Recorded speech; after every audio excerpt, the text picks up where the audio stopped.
Donc il y avait toute l'équipe là-bas. Et là, ils ont envoyé les petits films Non. très sympathiques. Et bon, on leur souhaite Mazal Tov. Amen, amen.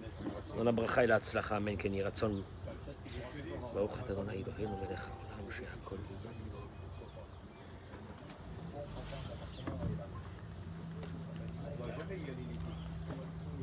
בוקר טוב, שבוע טוב ומזל טוב, אליהו הנביא זכור לטוב ויעשה לנו בשורות טובות, ישועות ונחמות, אמן כן יהי רצון, une très bonne semaine. Amen. Bezrat Hashem, on attend que nos amis se connectent pour ne pas rater avec nous le shiur de Torah.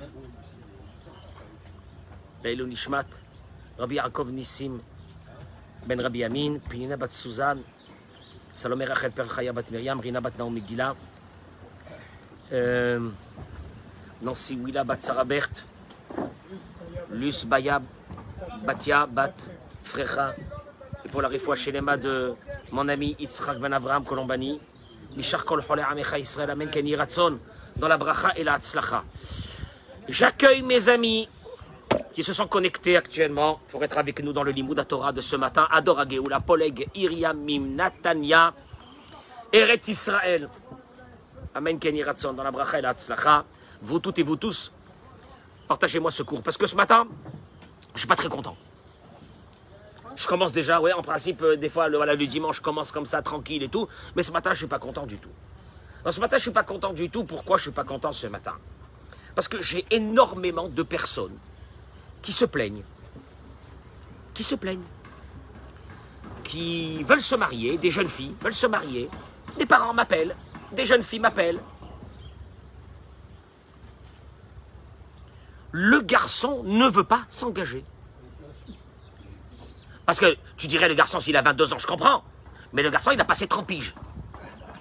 Car le mec, il a déjà fini la moitié de sa vie. Il ne veut pas s'engager. Tu m'entends? Il va s'engager. J'entends rarement, la demoiselle ne veut pas s'engager. J'entends beaucoup plus, il ne veut pas s'engager. Alors, j'entends aussi sur des personnes qui se remarient, qui veulent se remarier, elles ne veulent pas s'engager. J'entends ce mot-là qui est récurrent actuellement, ils ne veulent pas s'engager. Pourquoi? Et je me suis posé la question, pourquoi? D'où vient ce problème? Ils sont avec une fille très bien, mignonne, bonne famille, tout ce que tu veux, machin, il ne veut pas s'engager.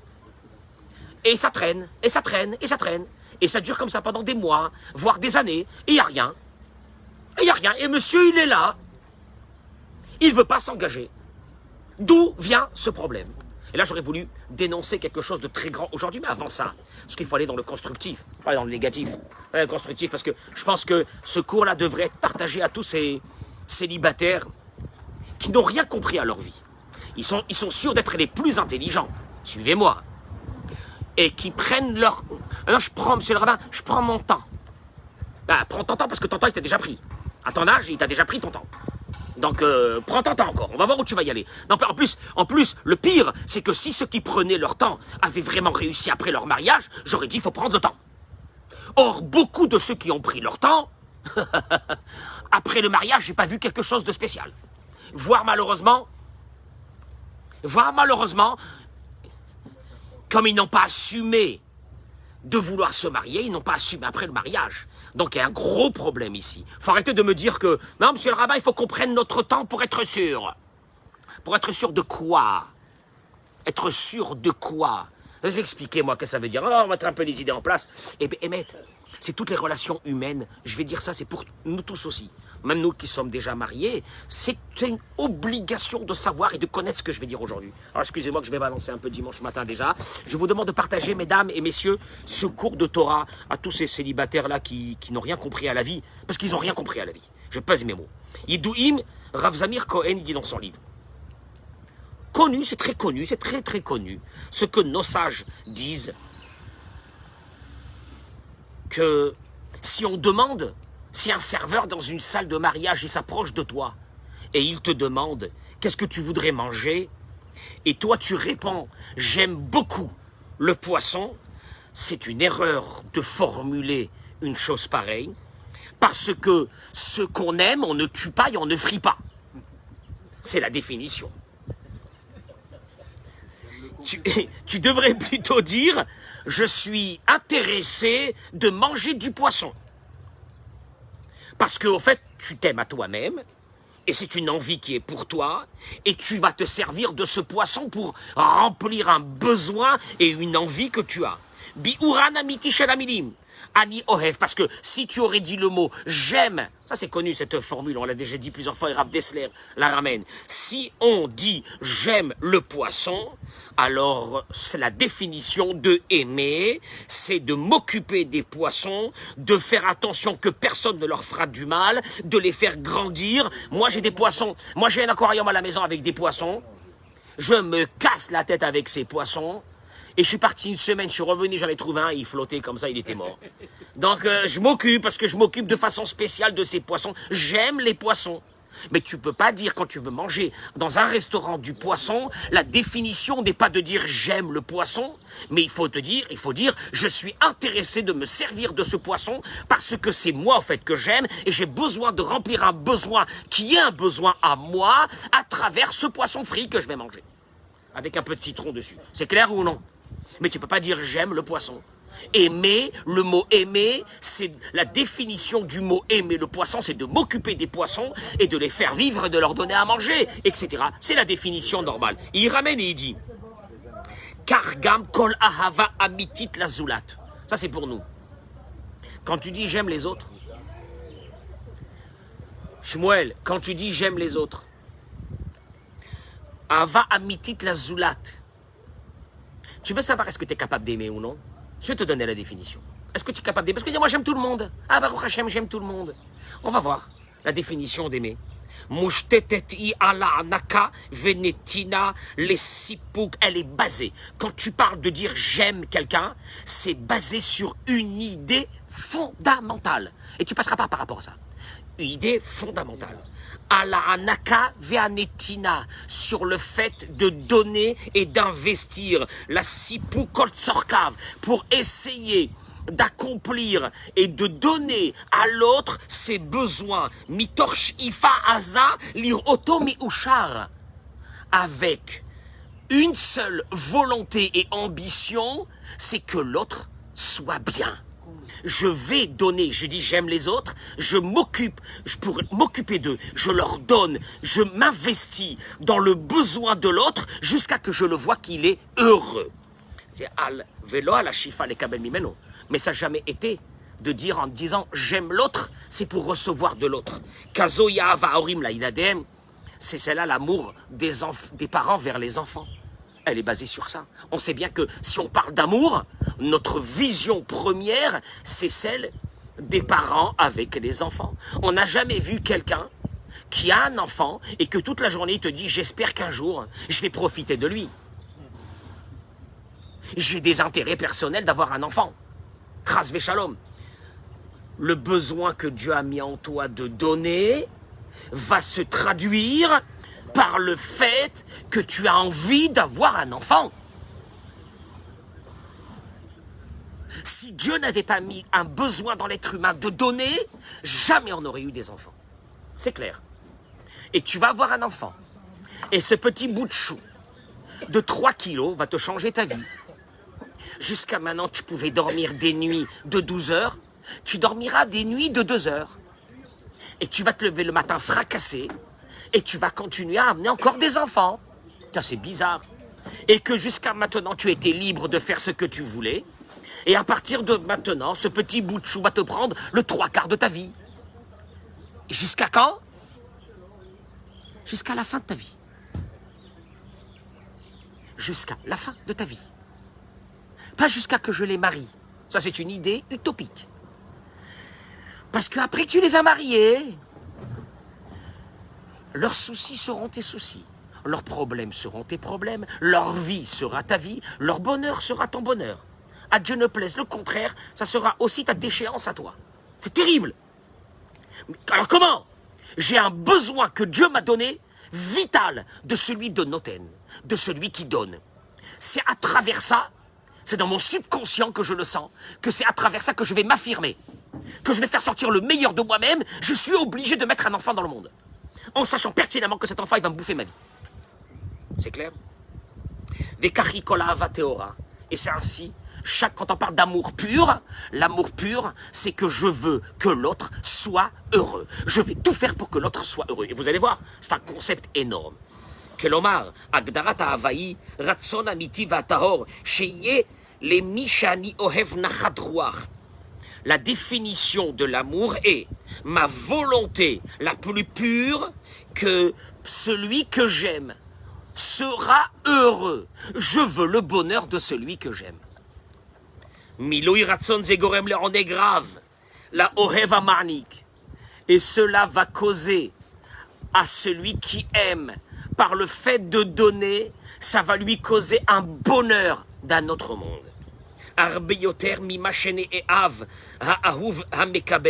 Beaucoup plus que celui qui va recevoir. Je traduis, le plaisir de celui qui va recevoir mon amour et mon amitié est beaucoup moins grande que le plaisir que j'ai moi à aimer et à donner et à rendre heureux l'autre. La définition du bonheur le plus beau dans le monde, c'est de rendre heureux d'autres personnes.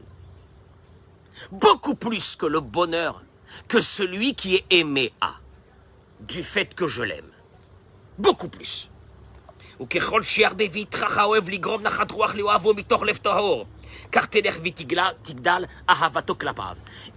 là, il va se passer quelque chose d'énorme. C'est qu'au moment où je vais rentrer dans une définition pure de l'amour, qui est que l'amour, c'est de donner à l'autre et de faire plaisir à l'autre et de rendre heureux l'autre, il va se passer de là quelque chose d'énorme qui est que mon amour vis-à-vis de celui à qui je donne va aller en grandissant à un niveau inimaginable. Et pourquoi? Vous allez le voir tout de suite. Rabotenu, zichronam, livracham elamdim. Gemara dans ma Masechet Derech Eretz Zuta. La Gemara dit, Im chafetz, écoutez-moi bien parce que ça, vous allez me dire des fois, j'ai pas d'amis. Je sais pas pourquoi j'ai pas d'amis. Ou par exemple, quelqu'un il va me dire j'ai beaucoup d'amis. Et puis moi je vais lui donner la définition, est-ce que les amis qu'il a sont des amis ou c'est pas des amis? Voilà. Im chafetz. La Gemara, elle vient te dire, écoute-moi bien, il y a une formule pour l'amour. Il y a une formule pour l'amour. Ou tu l'as ou tu l'as pas. Ou tu seras un handicapé de l'amour. Tu auras plein de gens autour de toi, tu n'aimes personne, tu crois que tu aimes, les autres ne t'aiment pas et tu comprends pas pourquoi, qu'est-ce qui se passe et tu te dis mais je comprends pas, mais moi j'aime tout le monde. Moi j'aime tout le monde. Et moi je suis bien avec... C'est une formule. Et moi je suis bien avec tout le monde. Alors tout de suite. Im chafetz ata, la Gemara dit, leidabek be'ahavat chaverecha. Si tu veux, im chafetz ata, si tu veux, si tu ambitionnes, leidabek. C'est quoi? Comment on peut dire le mot leidabek? De s'unir. Be'ahava, de s'attacher. Be'ahavat chaverecha, avec l'amour de ton ami. Tu veux la vraie définition de l'amour? Que toi, tu es attaché avec quelqu'un et quelqu'un est attaché avec toi? Heve, nose, venoten, betovato. Celui qui me donne la définition, je lui donne je ne sais pas quoi ce matin. Heve, nose, venoten, betovato. Nose, venoten, c'est un terme dans le business. Massa ou matan, pour ceux qui parlent l'hébreu. Massa ou matan, ce sont des transactions. Je répète, tu devras être dans une définition de transaction du bien-être de l'autre. Je répète, tu veux t'attacher à l'amour de l'autre, tu dois être un businessman de l'amour. Qu'est-ce que c'est cette définition? C'est quoi ça encore? Moi j'aime pas, c'est quoi ça? Non, la Gemara elle te dit, tu devras être noce venoten. Noce venoten, il explique qu'est-ce que ça veut dire ça. Kelomar, avant d'expliquer, il dit regardez, la définition qui est la nôtre. J'aime, j'ouvre les guillemets, j'aime donc je donne, je ferme les guillemets, et fausse. J'aime donc je donne. Ah, et si j'aime pas, je donne pas. Elle est complètement erronée. La définition de la Torah, qui est la définition, la vraie de l'amour. Puisque c'est Dieu qui a créé l'homme. Donc il sait qu'est-ce que ça veut dire l'amour. Elle est, j'ouvre les guillemets, Ahava, chez Ahava Yetziva Musege Dafka Al Yede Anaka Venetina Lazulat. Je ferme les guillemets et je vous explique. Je donne, donc je vais aimer. On m'a toujours appris que pour donner, il faut aimer. Donc j'aime, je donne. La Torah elle te dit c'est faux, c'est zéro. Ça n'existe pas ça. Le vrai amour est je donne, donc je vais aimer. Ça, il te dit, enlève de ta tête que tu vas aimer. Puisque tu vas aimer, tu vas commencer à donner. Je cherche l'amour. Je cherche l'amour. Et quand trouverai l'amour, je donnerai. Tu te mets un doigt dans l'œil. Ça n'existe pas, ça. Et vous allez le voir pourquoi. Tu vas commencer à donner, c'est là que tu vas aimer. Avant ça, ne la cherche pas, l'amour, elle n'existe pas. Puisque l'amour, c'est toi qui vas la créer en donnant. Ah bon? Je pensais que l'amour, je la trouve. Un beau matin, je vais la trouver, l'amour. Je vais tomber devant une fille comme ça, je vais tomber en arrière, comme ça, là, ça y est, là, ça y est. Oh là, qu'est-ce qu'il y a? J'ai trouvé l'amour. Ça, c'est dans les films. Hein. Ça, c'est dans les films. Mais c'est que dans les films.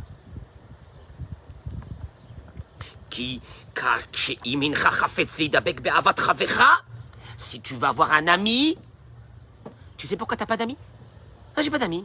Tu sais pourquoi? Parce que tu es incapable de donner à l'autre. Parce que si tu donnes à l'autre, tu vas l'aimer. Il n'y a rien à faire, c'est physiologique. Et on va le voir tout de suite. Et personne ne m'aime.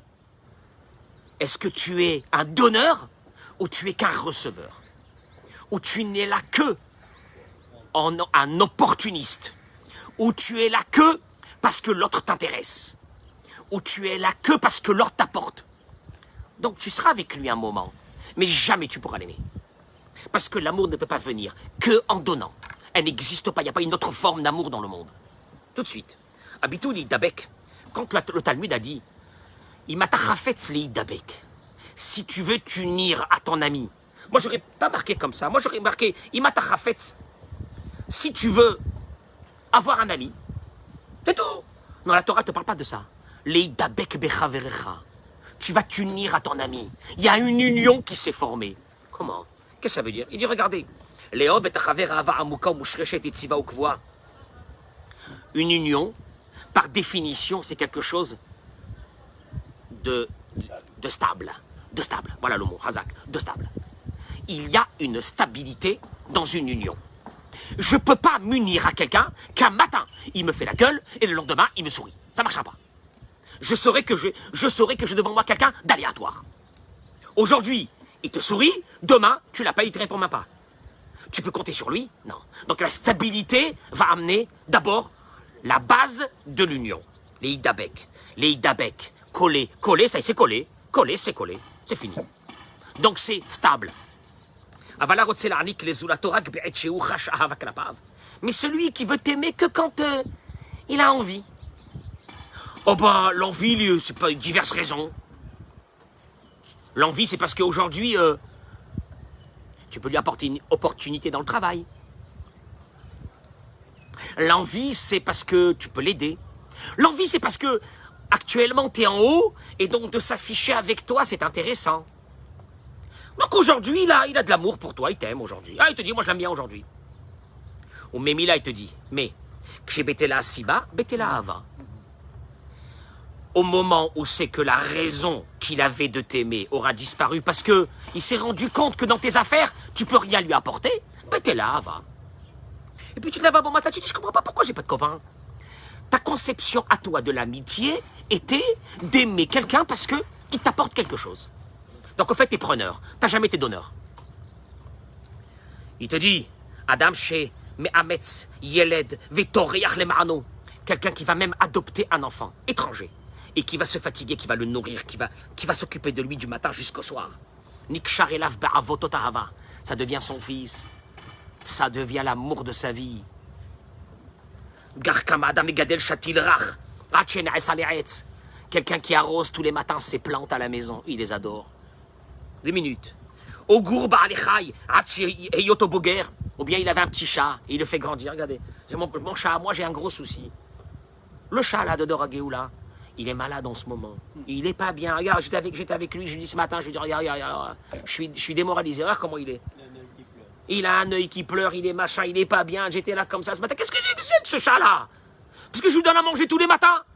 Je lui ai donné à manger tous les matins, j'ai un problème aujourd'hui.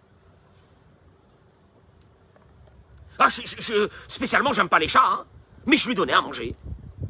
Attends, mais Mishum shehu margish shehem mashehu me'atzmiuto. Il te donne une définition. Shmuel est l'extraordinaire. Au moment où tu donnes à quelqu'un, tu donnes une partie de toi. Et cette partie de toi va rentrer dans l'autre. Et comme la partie de toi est rentrée dans l'autre, tu es obligé d'aimer l'autre. Allez. Est-ce que tu aimes pas la partie de toi? Je ne peux pas aimer, écoute-moi bien, je ne peux pas aimer, au fait, ve'afta l'ereacha kamocha. Tu aimeras ton prochain comme toi-même. C'est-à-dire que la définition de l'amour dans la Torah, c'est toi-même. À partir du moment où tu t'investis sur quelqu'un d'autre, une partie de toi est rentrée à l'intérieur de l'autre. Idabek behaverecha. Il y a une union qui s'est formée physiologique. Il y a une partie de toi qui est rentrée dans une plante. Oui. La Gemara dit, Adam rotse bekaf shelo yotermi asara kabin shel chaveru. Un homme préfère 1 kilo de tomates à lui, qu'il a fait grandir dans son champ, que 10 kilos de tomates que tu lui amènes d'un autre champ et tu lui prends 100 kilos de tomates. Il te dira, mais c'est mes tomates, je les kiffe. Parce que je me suis occupé d'eux, j'ai fait rentrer. Tu entends, oui ou non? Donc, ne me pose pas de questions, j'ai pas de copains ou j'ai pas d'amis, si tu n'es pas capable de faire rentrer une partie de toi à l'intérieur de l'autre. Terminé. À plus forte raison, il te dit, entre un homme et une femme, il n'y a plus d'amour? Il y a de l'amour? Tu devrais toi-même connaître la définition aujourd'hui. Quand on veut vivre une vie de couple avec amour, on doit se rappeler de cette notion fondamentale. L'homme et la femme doivent investir de la réflexion, de la pensée, de l'ambition. Les iruit sorkezulato, pour comprendre les besoins de l'autre, les définir. Velizom netinat midit bekamot be'echut. Et de le mettre en pratique par des actes, soit en quantité et soit en qualité. Netina dadizoma vira chelek me'atzmiyut anoten la mekabel. Parce qu'à ce moment-là que tu auras investi sur ton mari, une partie de toi sera à l'intérieur de ton mari. Et tu ne peux que l'aimer. Un davar kazé. Un davar kazé. Je t'amène demain, je sais pas moi, un chat, je t'amène à côté de toi, tu vas lui donner à manger tous les jours. Tu vas voir comment tu vas être inquiète d'un seul coup quand tu vas plus voir le chat un jour. Tu vas dire où il est passé le chat. Dieu a créé le monde de cette façon. Avazo, l'organisme, et regardez les mots du Rav. Cet amour fait qu'il n'y a plus de 2 corps, il y a un seul corps. Un seul organisme. Une miksha achat. Comment on dit miksha achat? Un socle. Pas un socle, un bloc. Pardon. Mishum kachamila ahava. C'est pour cela que le mot ahava en hébreu, amour, est le chiffre 13. Et le mot echad est le chiffre 13. Comme par hasard, echad, l'unité, 1. C'est bizarre que c'est 13. Et ahava, c'est bizarre que Dieu il a créé le mot ahava avec le aleph qui est 1 et le he qui est 5 et le bet qui est 2 et le he, dernier he de ahava qui fait encore 5 et qui fait 13. Tiens, c'est bizarre quand même. Moi, j'aurais bien voulu trouver ça dans d'autres langages. La vraie définition, elle est dans la Torah. Echad, ahava. Terminé. 13, 13. La même chose. 1, 1. Il n'y a pas un, tu n'es pas dans l'autre. Parce que tu n'as pas investi dans l'autre. Il ne peut pas y avoir d'amour. Terminé. Mais Mishnah, Amouvet Leil. Et il te dit, regardez, la conception que la Torah l'a donnée. Donc, premièrement, l'idabek. L'idabek, pour devenir un seul, première chose, c'est en donnant à l'autre que toi, ton corps à toi, ton âme à toi, rentre dans l'autre. Première chose. Deuxième, Heve nose venoten. Betovato.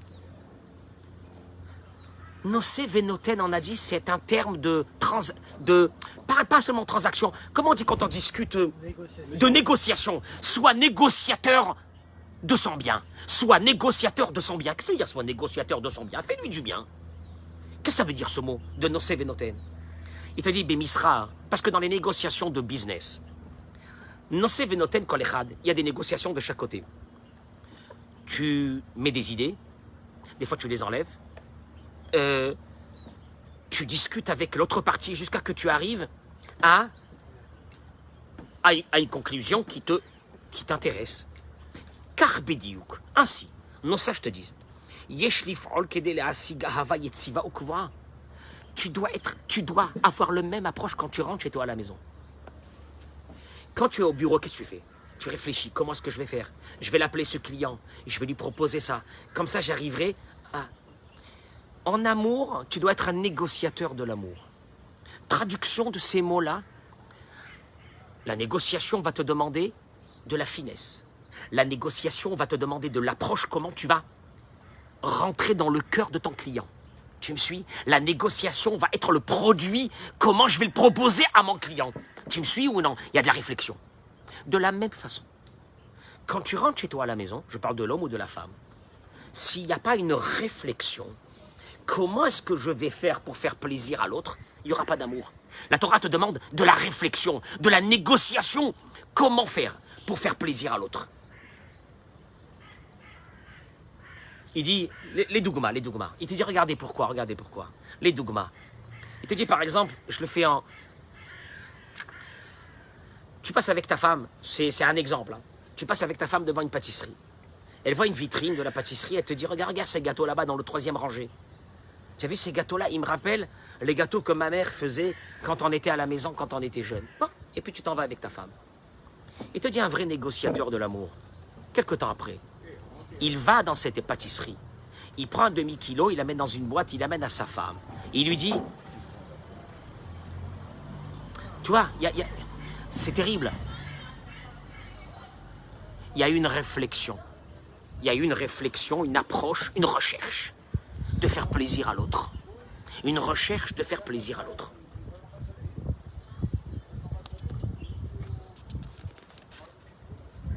Vezot Ishadat, je termine avec ces mots. Il y a ici, pour 2 minutes, il y a ici une notion à éclairer. Tous les jeunes, et les moins jeunes. Il y a 2 sortes de sentiments qu'aujourd'hui on appelle de l'amour. 2 sortes. Il y a ce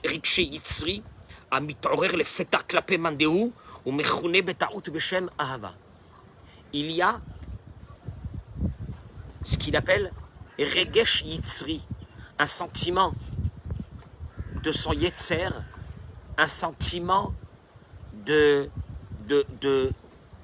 nous on appelle ça de l'amour aujourd'hui, mais c'est un sentiment qui est plutôt avec une approche sur le corps de l'autre, sur un besoin qui n'a rien à voir avec l'amour. Mais nous on l'appelle aujourd'hui de l'amour. Ce système de séduction, ce système qui est que l'envie que Dieu a mis dans l'être humain, parce que heureusement, pour pouvoir se marier, mais que nous aujourd'hui on appelle ça de l'amour. C'est un besoin physique que l'un a vis-à-vis de l'autre, l'homme vis-à-vis de la femme vis-à-vis de l'homme, et nous on l'a appelé ça, aujourd'hui dans le monde occidental, on l'a appelé ça de l'amour. Alors que c'est juste une envie. Et alors si c'est une envie? Donc une envie, c'est pas dans le don vers l'autre. Une envie, c'est de recevoir vers soi. Et ça, on a appelé de l'amour. Alors qu'il n'y a qu'un égoïsme total de remplir un besoin physiologique, chacun pour soi. Tu me suis? Et ça, on a appelé de l'amour. Ah, monsieur le rabbin, je sais pas, on était amoureux au début. Maintenant, il n'y a plus d'amour. Voilà, on a traduit ça comme ça. Ça veut dire quoi? Oui, après un moment donné, la cause de cet amour, entre guillemets, est passée. Parce que tu vis avec cette personne un certain temps, l'amour, elle est partie. Parce que toi, tu as appelé ça de l'amour. Ah, on était amoureux au début, mais on n'est plus amoureux aujourd'hui. Tiens, c'est bizarre. Non, on avait une attirance physique.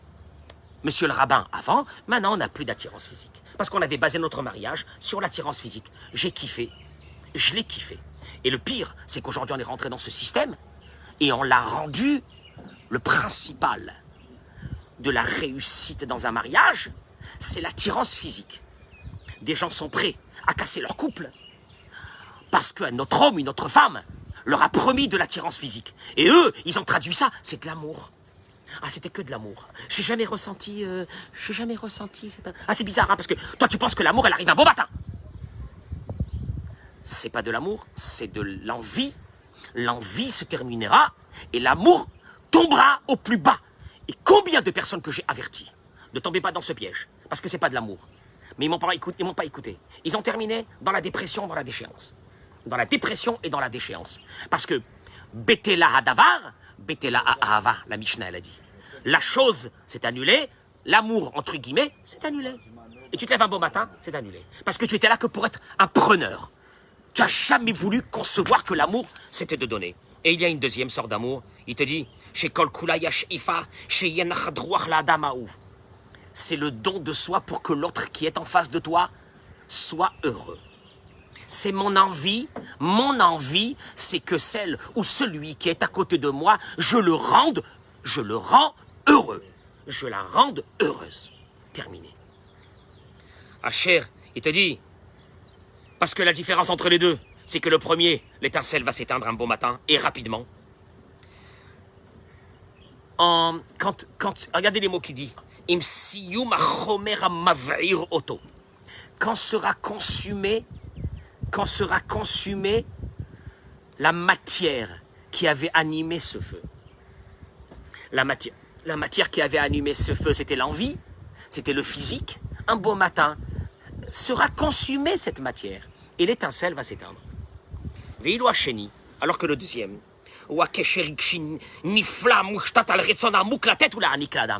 j'ai compris dans ma vie que si je veux rentrer dans cette énergie la plus belle du monde, qui est celle d'aimer l'autre, c'est une énergie fabuleuse, d'aimer l'autre. Elle passera par une chose, l'envie de rendre l'autre heureux. Donc tout est axé sur l'autre, rien sur moi.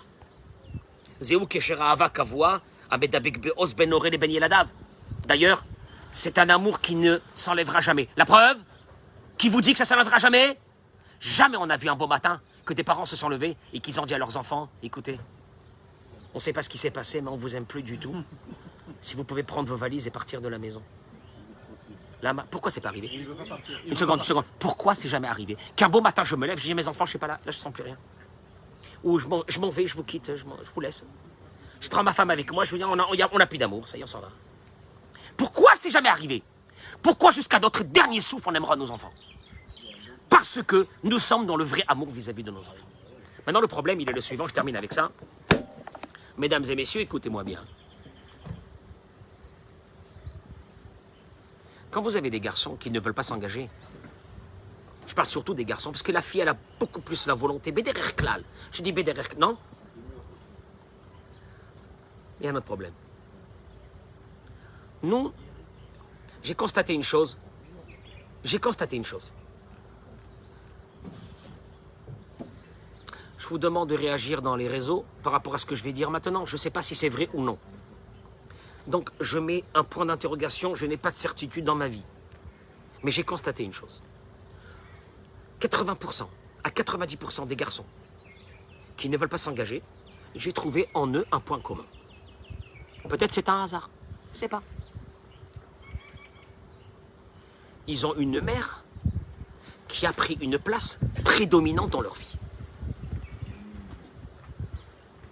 Une mère gentille, une mère qui les a gâtés, une mère qui les a couvés, une mère qui les a choyés, une mère qui en a fait d'eux des rois. Une mère qui, sans le vouloir, a fait grandir un receveur qui est incapable de donner. Il n'a jamais appris à donner. Il a toujours appris à recevoir. Ce receveur pourra vivre avec une jeune fille des années. Et il te dira, je veux bien, mais la flamme, l'amour. Lui, il pense que c'est elle qui doit lui donner. C'est elle qui doit l'aimer, comme sa mère. Je répète, je pose un point d'interrogation, je ne suis pas sûr. Mais où j'ai vu des garçons qui n'ont pas voulu s'engager, j'ai vu une mère qui les avait castrés. En d'autres mots, qu'est-ce que je suis en train de vous dire ici? Mesdames, messieurs, vous avez des garçons, vous avez des filles. Apprenez-leur à aimer. Comment? Apprenez-leur à donner. Apprenez-leur à s'investir pour les autres. Arrêtez de les gâter. Arrêtez d'en faire que des donneurs parce qu'ils n'arriveront pas à se marier. Et quand ils se marieront dans le meilleur des cas, ils attendront de leur femme qu'elle continue à leur donner. Or, la conception du mariage est à la base déjà, vous les amenez au divorce. puisque la base du mariage sera l'amour, et l'amour ne peut pas venir avec quelqu'un qui reçoit. Je sais pas. Je laisse un point d'interrogation. Mais j'ai trouvé des mères dominantes. Dominantes. Leur fille, c'était leur projet de leur vie. C'est gentil, c'est pas méchant. Mais elles ont détruit les enfants. C'est pas méchant. Un enfant, laisse-le se débrouiller seul. Un enfant, donne-lui la possibilité d'aller aider les autres. Un enfant, demande-lui de te servir à toi. Parce que malheureusement, j'ai découvert aussi une deuxième chose. 80%, malheureusement, de ces enfants qui te disent « Ouais, mes parents, bon ben, ouais. Moi maintenant j'ai fait ma vie, moi mes parents sont été des enfants qui n'ont pas donné à leurs parents. Ils ont toujours reçu. Ils ont toujours été des receveurs. Ils n'ont jamais été des donneurs avec leurs parents. Et plus tu donneras à tes parents, plus tu les aimeras.